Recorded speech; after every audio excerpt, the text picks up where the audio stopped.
इचलकरंजीतील IPL betting प्रकरण सध्या गाजतंय। या प्रकरणात यापूर्वी 6 जणांना अटक करण्यात आली होती। त्यानंतर पोलिसांनी विशेष पथक तयार करून तपास सुरू केला।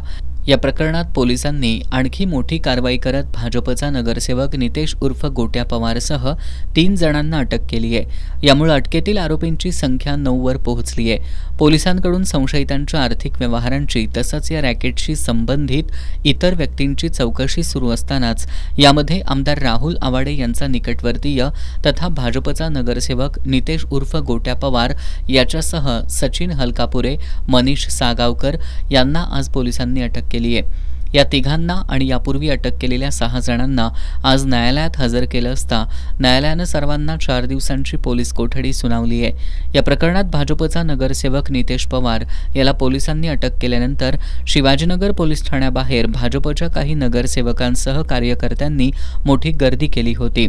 त्यामुळे काही काळ परिसरात तणावाचं वातावरण निर्माण झालं होतं। मात्र पोलिसांनी परिस्थिती नियंत्रणात ठेवत तपासाची प्रक्रिया सुरू ठेवली।